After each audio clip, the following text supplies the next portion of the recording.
lo que se veía antes. José Luis Orella, bienvenido, buenos días. Buenos días, es un placer. ¿Qué es lo que ha sucedido el sábado? ¿Y cuáles son las consecuencias a corto y medio plazo de lo que está sucediendo en Israel? Porque lo que parece evidente es que el mundo está en guerra ya. Hombre, el primer ministro Benjamin Netanyahu, que siempre había sido acusado, pues porque bueno, tiene también muchos problemas por su personalidad, por la manera en que lleva la política, no es precisamente un político ejemplar, pero sí que avisaba un poco de esa radicalización. Él mismo también ha ayudado un poco a enfocar eso. Es claramente partidario de un Estado nacional judío y el lobby de los colonos es muy importante, necesitan tierras, necesitan asentamientos y el gobierno les apoya a costa precisamente de los demás, ¿no? Entonces ha ayudado a calentar. Lo que pasa es que él sí es inteligente y era consciente de que la foto, se puede decir, era peor de lo que nos imaginábamos, mientras que la población se había ya un poco en estos últimos años pues tranquilizado y viendo, bueno, esto es un tema del pasado y no es del presente, ¿no? Los odios entre judíos y palestinos permanecen desde el año 48 y por lo tanto es muy difícil, desde luego, que eso se tranquilice, ¿no? Ahí. Y entonces, claro, ha sucedido lo que ha sucedido. ¿Y ahora qué? ¿Irán es la clave de todo el conflicto? Sí y no, porque la foto nos está dando también la división un poco de los países árabes. Hay que recordar un poco aquí la genealogía. Hamás es el movimiento político de los hermanos musulmanes, su rama palestina. Entonces, claro, ellos tienen el arropamiento que tienen los hermanos musulmanes, que es esencialmente Qatar, donde está toda su cúpula dirigente exiliada y donde, bueno, viven con tranquilidad, y principalmente el aliado más importante que siempre han tenido los hermanos musulmanes ha sido la Turquía de Erdogan. Entonces ahí vemos también que las soluciones que parten de estos países pues claramente siempre van a ser favorables un poco a Hamás. Por el contrario, Egipto, Arabia Saudí, que son muy contrarios a los hermanos musulmanes y en cambio pues mantienen buenas relaciones con Estados Unidos, están procurando también tener ciertos reconocimientos con Israel. Egipto lo hizo a cambio de la península del Sinaí. Pues desde luego esto les incomoda e imposibilita el que puedan seguir en esas labores de negociación o de encontrar acuerdos con Israel.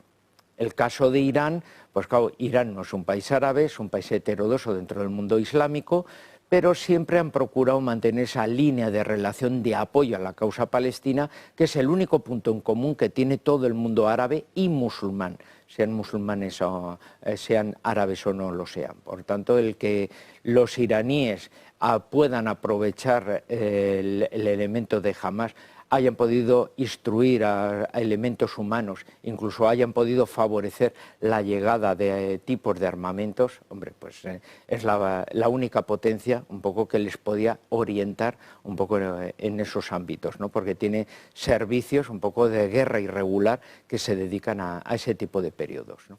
¿Hasta dónde llega el riesgo de una extensión del conflicto de Israel? ¿O crees que va a quedar muy circunscrito a Hamás y a Israel?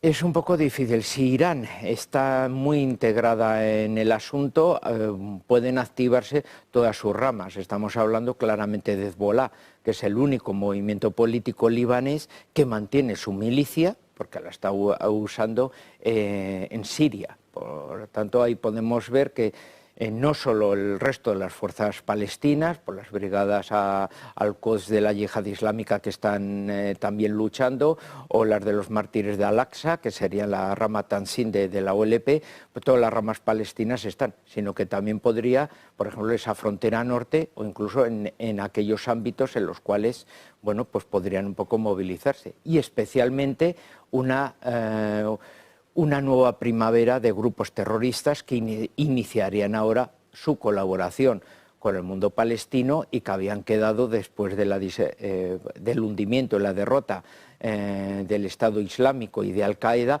podrían otra vez volver a actuar, ¿no? Pero sería una vuelta de una época de oro terrorista, ¿no? ¿Este movimiento de la guerra de Israel cambia los planes de Ucrania? Es decir, ¿esto va a dificultar la llegada de suministro, la llegada de efectivo, la llegada de dinero?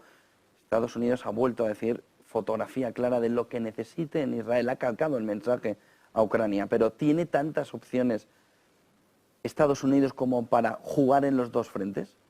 Podría ser en parte incluso una posible excusa.